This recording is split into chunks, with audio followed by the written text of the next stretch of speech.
Passive Pockets is presented by Equity Trust.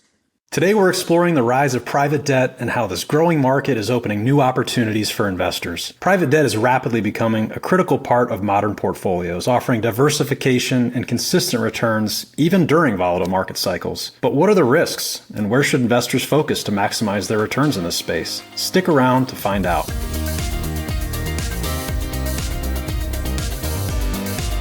Hello, passive investors. Welcome to Passive Pockets, the passive real estate investing show brought to you by Equity Trust. I'm your host, Paul Shannon, and today I'm joined by Chris Carsley to break down everything you need to know about private debt. Let's dive in. Chris, I've really been looking forward to having you on the show as an investor in the Kirkland Income Fund myself, and someone who's really taken a hold of the thesis of private debt over the last couple of years and been allocating heavily into it. I'm excited for our listeners to learn a bit more about private real estate debt. So before we get into the meat and bones, why don't you give us some background? Tell us exactly what private debt is and give us a little historical backdrop of how it became an investment option for investors. Private debt is really a growing area pretty much since 2009, 2010 and the Dodd-Frank ruling, where you had a number of different regulations coming down on traditional banks. So traditional banking and traditional lending entities, which didn't allow them to all of a sudden make loans to a cadre of different sectors. And that it covers consumer, covers real estate, it covers business. Venture opened up, tons of places all of a sudden opened up for entrepreneurial individuals to come forward and really be a non-bank lending entity, which, if we have time, we can dive into it, all the different subclasses in each lending arena. But that's really what private debt is you're just now going out and finding that access to capital that is not from, your bank that you used to always borrow from.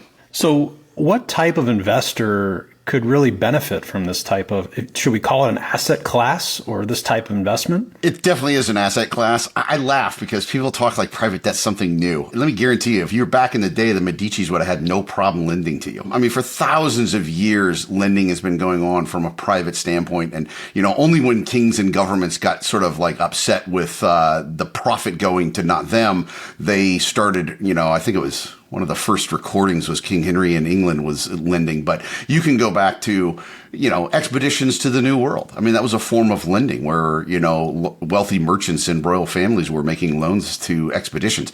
So, it's not anything new, and it is something that has been growing. I think it's just kind of in the face of a number of different people because of the successes we've seen since 2010. It's been out there. It's been growing.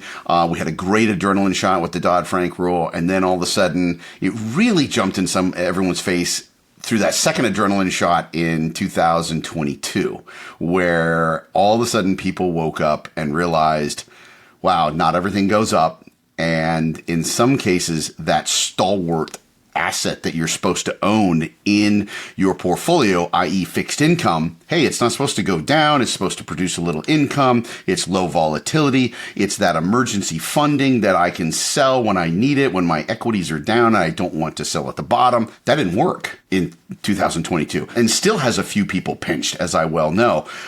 So now you're looking at this growth of private debt because a lot of investors, even some investors in my fund, all of a sudden found out, wait a second, I can get this liquidity. I didn't have the volatility as traditional fixed income, and it was able to meet some liquidity needs. So it is an asset class that, I always say, private anything, you're looking for two different things. Are you really enhancing returns, or are you looking for diversification, or best, both? You're getting both the best worlds. And so private debt really offers both. You can enhance your return and you can diversify even against other fixed income assets. Yeah, and you mentioned the bond market and the fixed income sort of debacle that happened from 2022 on. We really haven't seen anything like that since the 1980s.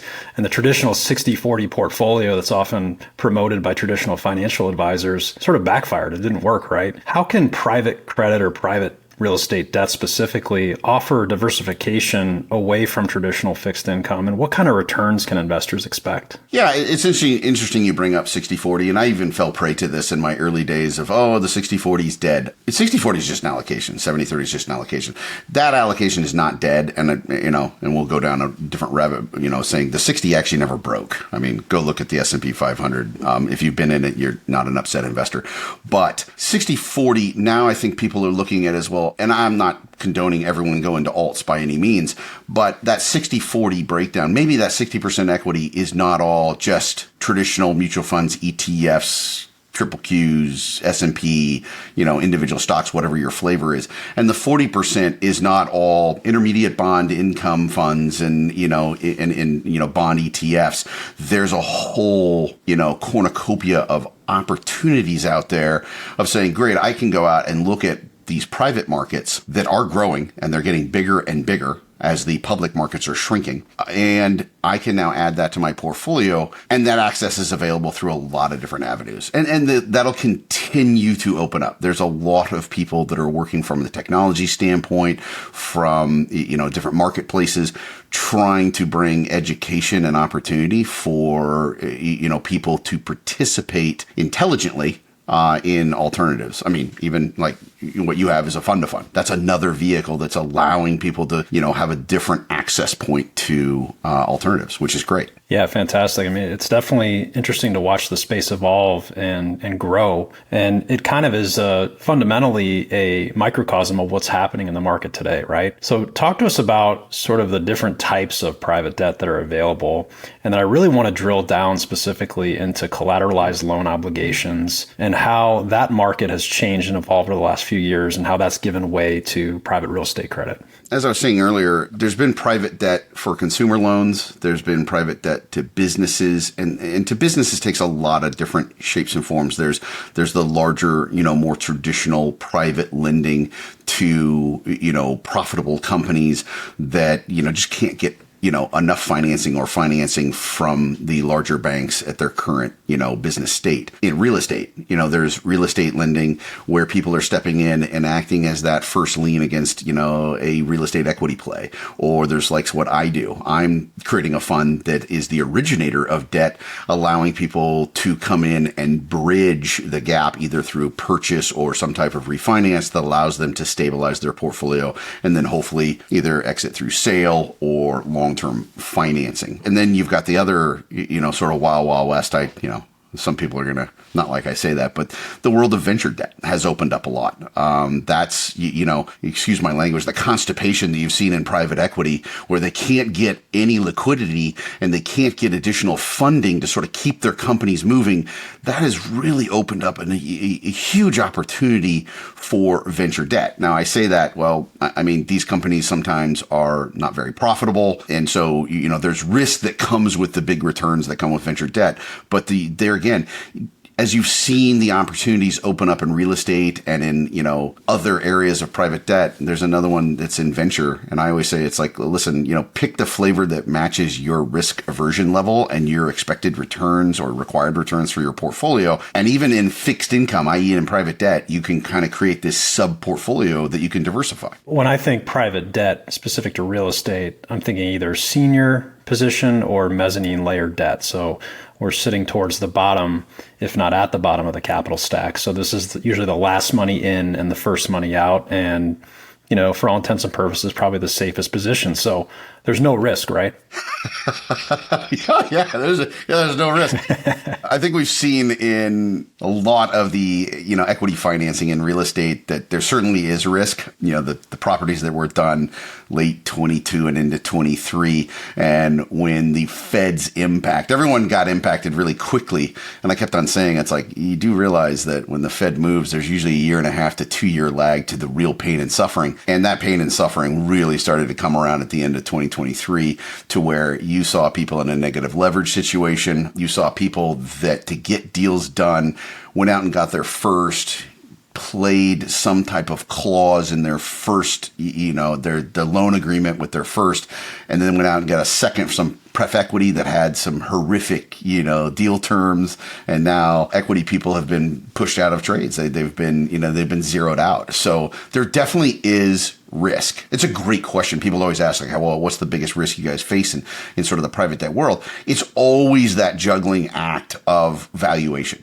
Because at the end of the day, we're first lien full recourse. So yeah, we can go after the actual borrower, and you want to make sure that they have proper assets. I mean, we don't lend to first time people like, oh, this is my first asset that I'm doing. Usually they have multiple assets. So we've got some meat on the bone with that, but let's just ignore sort of the full recourse and deal with the, the first lien position. Valuation is super important because that is that collateralized piece. So if you have to take this back, through foreclosure, deed in lieu, you want to make sure you have a good enough equity cushion, because I guarantee you, and we've seen this in 2024, hey, that property might be worth $1 million and you went in and did a 60 LTV. So you got 600,000 in principal, but you probably have, some interest, you're racking up default interest and some other fees and late fees and everything else that you're not actually collecting. So that's kind of adding to what you owe. And when you take that property back and all of a sudden you can't sell it for $1 million because you're not in the right market stance. You've got to turn around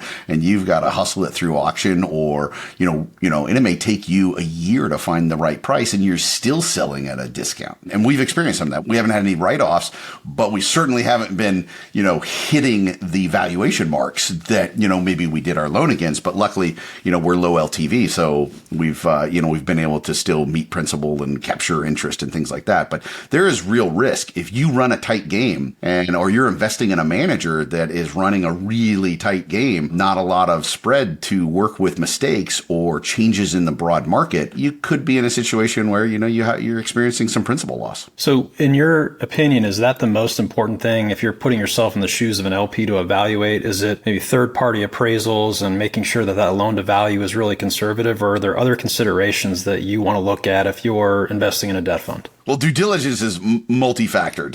You got to understand the trade. What are they doing? Can it be easily explained? And, I call that sort of the investment due diligence side. What we were kind of going down is more of the operational. It's, operational due diligence is the back end, middle office, back office, underwriting process and procedure that supports trades. Getting in and understanding where are they setting LTVs? How do they think about risk? Ask these questions of people like, well, what do you think your risk is? And now that you know that risk, what are you doing to mitigate that? And I always ask for trade examples. Like, well, walk me through something you said no to and why. Walk me through something you said yes to and why. I always ask, okay, don't really talk to me about it. There's lots of trades that work. What are the trades that broke? What was it that caused the break? And if it was something process and procedure related, what have you changed? How have you been nimble and dynamic? Because markets usually don't sit terribly stagnant. I laugh because I've been investing for about 30 years, and I swear there's been more ups and downs and curveballs and punches thrown at us in the last 5 years than I can count. It's crazy. But that makes for the managers who are surviving, they're only going to get stronger and better, because they're avoiding those punches and, keeping their hands up. And so that's the one thing you want to go through is really understand what have they been through? How have they dealt with it? What changes have they made? So, we try to be pretty transparent with investors. And, if we change something, we like to tell people, hey guys, this was a problem. These are some of the things that we're changing to address that problem. Yeah, we got some issues with a few loans that, we got caught behind, but we didn't just say, oh, that happens. It was, okay, why did that happen? And now, is there something that we're going to change to be ready for a continuation of maybe that possible problem? Now, luckily in 2024, you had a lot of problems that were rolling on a 23, but the rest of the year was, kind of business as usual. There wasn't a lot of additional pain and suffering. You hit on some great points there. And I think your comments around transparency are key, right? Let's be upfront about what's gone wrong. Let's celebrate what's gone right, but let's call to the forefront exactly why something happened that was unfavorable for the outcomes of the fund. And let's correct it, right? Let's not sit on our hands and not tell anybody what's happened and let it manifest into a bigger problem. I think that's where a lot of trust has been lost over the last few years, not just in in private debt, but in just the real estate private equity space in general. I wanted to go back to operational, you called it, due diligence, and just around sort of some of the risks that are inherent in these types of instruments and the use of leverage. So we've got leverage on the property itself, right? So let's say you're in a senior position and the docs spell out that the max loan to value of the property based on third-party appraisals is 70%. That's great. But then there's another layer potentially where these debt funds can use additional leverage through credit facilities or other access to capital where they can juice the returns, quote unquote, so to speak. So how does that work, and how does an LP sort of evaluate risk based on private debt funds that are using additional leverage? Yeah, you got to get into a fair amount of math there and understanding, well, okay, there's a calculation you can get, sort of value at risk. What's the inherent volatility of, I get a number, you can run stress tests and really kind of understand, well, okay, if this happens and this happens, you can what's the hindrance to a single trade? But let's back up a little bit. I'm a proponent of leverage. I mean, I've used leverage in a number of different things that I've done historically. Here's how I view leverage. The group that you're investing with or the fund that you're going into requires leverage for the trade to make sense. Then two things happen. You're probably talking to someone who's in true arbitrage, which I did for a number of years, where you're running billion-dollar trades, massively levered, but you're kind of picking up pennies and nickels. And so I hear a lot of people throw the word arbitrage around. I really think nobody really understands what that means. Just because you're beating some index, it might not actually be an arbitrage. The other side of it is you're dealing with a fund that's using leverage because they can't make the trade viable in the current market space. So I'll give you an example. I run this trade without leverage. I'm going to go make 5%, but my competition is making 8%. Without using leverage. Okay, well, something's wrong with my trade, or my fees are too high, or something is not right because I can't keep up with my own competition. So I go use leverage to just get up to where the competition is. As an LP, that's dangerous in my mind. I would look at that as, and I've seen funds like that where it's like, I need a trade to be viable in its market space. Then it's fine. Hey, you want to go put leverage and then beat your peers? Great. But if you need to use leverage to get to your peers, that's a problem structurally. So that's something, as when you're doing due diligence, you need to really understand, hey, what's my unlevered return? What's my levered return? And if a manager can't provide that information, well, then, okay, they're obviously mathematically challenged, and you should probably not be working with that person anyways. Those are numbers that someone should easily be able to provide to you of well, hey, what does this look like if I didn't have leverage on this? And then it gets down to where, as an investor, needs to understand what's my expected return for the risk I'm taking in whatever asset class it is. I mean, we're talking about private debt. Your risk level's probably pretty low. You're looking for a lot of principal preservation. But if it doesn't match your risk profile or your expected return for that, move on to something else. Be willing to say no. There's no lack of really smart people doing some really cool stuff out there. Whether you're looking at private debt just in real estate or not, you can find diversification in that as well. As you well know, Paul, there's lots of different ways to go into private debt in real estate. It's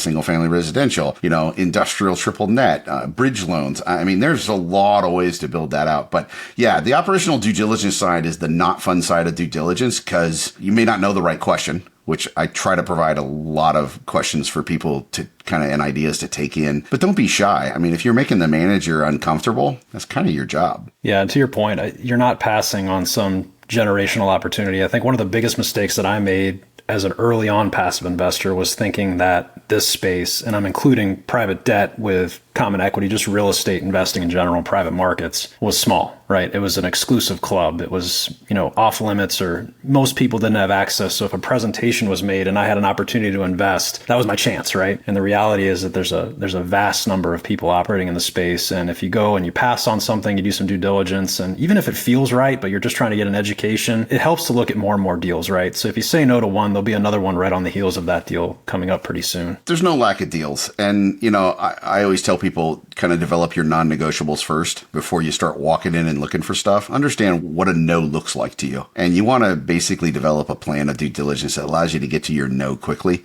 and don't feel like you need to be, pressured.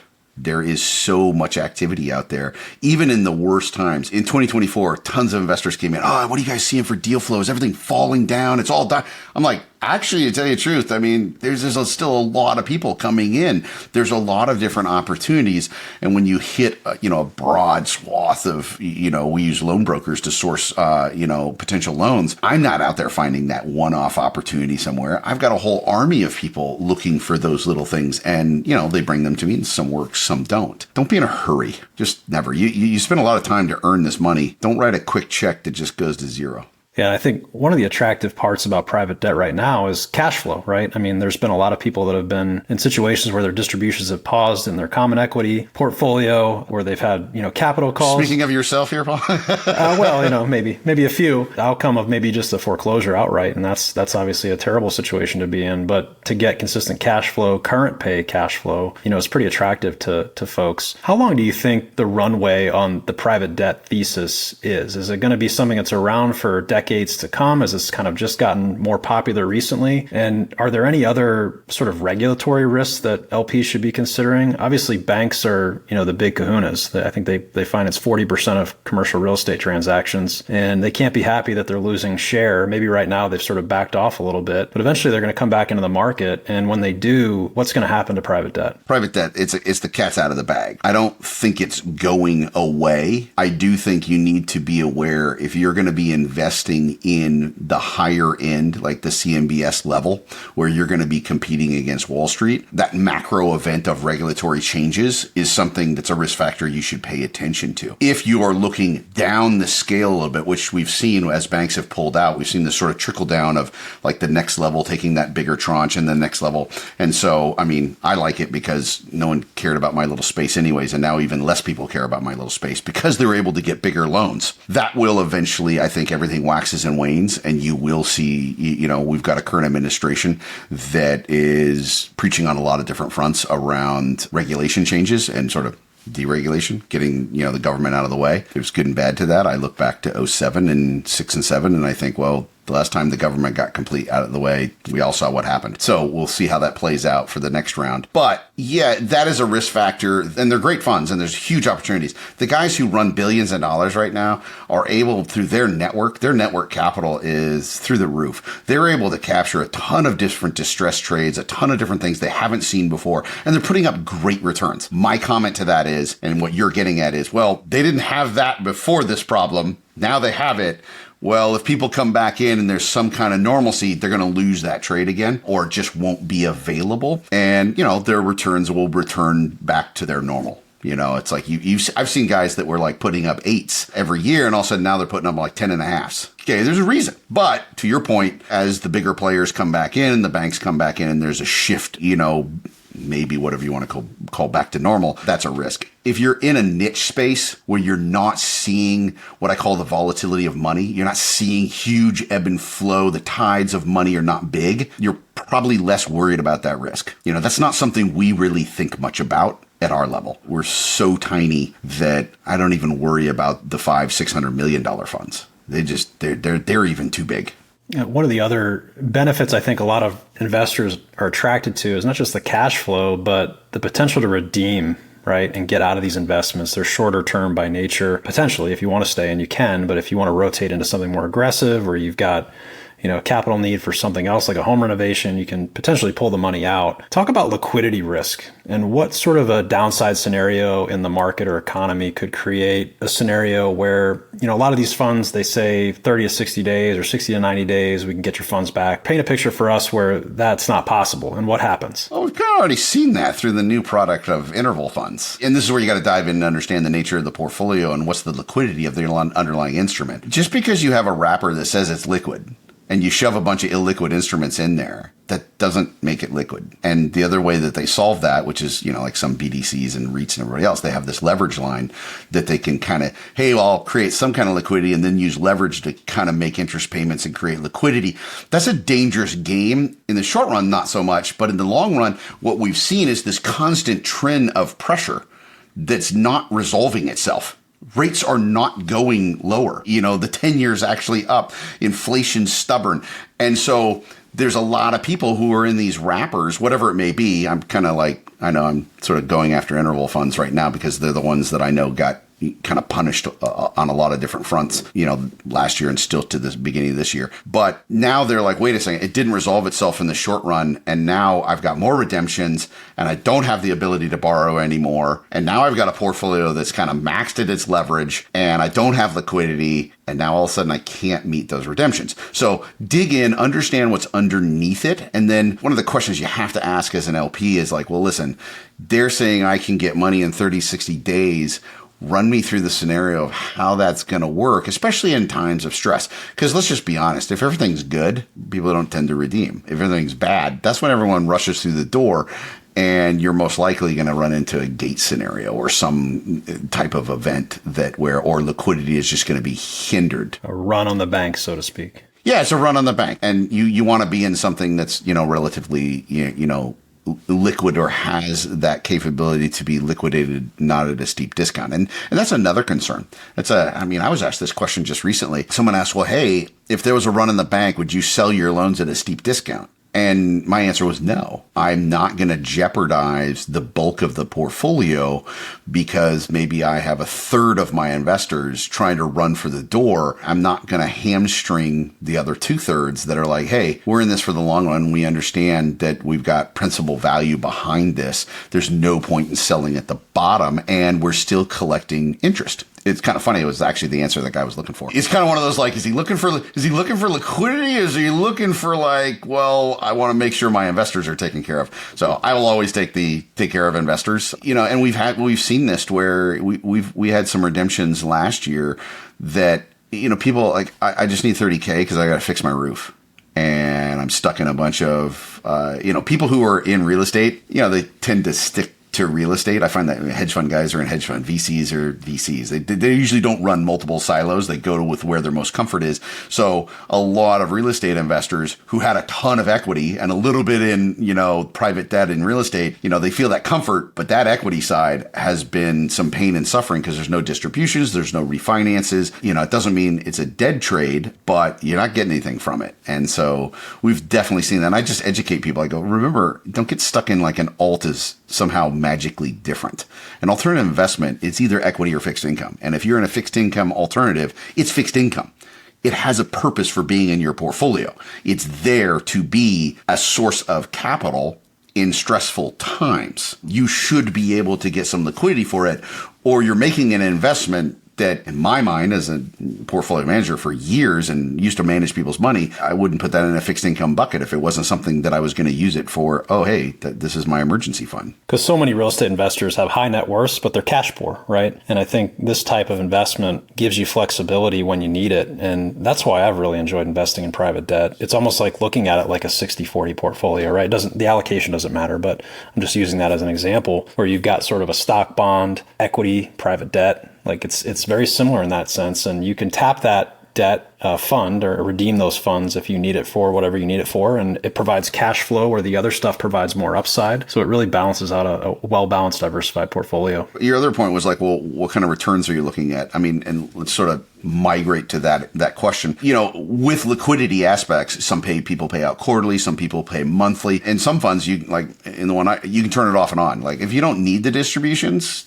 you don't need to take them, and then you can capture kind of a monthly compounding. But if you need it all of a sudden, hey, I can turn that on. And I actually had some people last year. They're like, hey, can I start getting monthly distributions? Just, I left my job and I'm in between. I've got another one lined up, but it doesn't start for another like 4 or 5 months, Great, sure. Turn that on. So you want to find those instruments that will offer you some of that flexibility as an investor. If, you may not need the cash flow today, but maybe you need it tomorrow. It is a tool that if you can find the right operational structure of what people are doing, it's a great add to a fixed income portion of a portfolio. Now returns, well, you got the whole gambit because real estate covers a wide area, but most people I've seen, depending on structure and risk profile, in real estate, you can see anywhere from 8 to 15. It is a really wide range. When someone comes in and says, well, I can get 15, you really got to spend some extra time and understand the risk because they're doing something that's relatively risky. You got the real estate guys that were in cannabis, and I know some of those guys were charging gross 18, 20, 25. Okay, but do you really understand the cannabis industry? I mean, as an investor, because that's a risk factor. And if you're blind to what can go on there, don't kid yourself. Oh, but it's real estate. Nah. There's a lot that goes on in the cannabis industry that can affect your real estate and affect your investment. So understand why you're being paid that extra premium. If you find, I think most people, if you're in those low double digits and they're in a niche space, you've probably found, okay, these guys are kind of aligned. They're understanding, they're in line with the bulk of the risk of the area. And, they're putting up commensurate returns that most people are sort of aggregating to. I mean, I have to admit, I don't really track a lot of competitors because I don't really see the value of you're out there doing something totally different than me. Congratulations. Well, there's so many little niches, right? I mean, what you're playing in is a little bit different than what somebody else might be lending in. And I'm curious on just your specific strategy, actually. How did you define that as being something that, there was a need for in the marketplace? And that was, hey, well, tell us first of all what you're doing, but why was that something that was attractive to you to get into? What we're doing specifically is, sort of microbalance, bridge loans for commercial real estate. So our loan sizes are kind of more in line with what you'd see in a single family residential kind of play. So we're lending, 200,000 to, 1.2 million, but all in commercial. And really it all kind of originated in 2019. It wasn't really, an idea that I stumbled across. My business partner, Brock, he had worked, a few decades in, underwriting and real estate, and he had built out a number of different loan broker networks. And he's like, yeah, I've been getting pinged by a lot of my old network. Like he was like working for Microsoft, and he's getting pinged by these loan brokers that he had built a network with in his, previous jobs. And he goes, this is really interesting. I mean, this is not one or two. This is multiple coming in and saying, hey, we just can't find a consistent source of capital that is, for these smaller commercial trades in secondary and tertiary markets. It kind of played into, I sort of say hedge fund 101.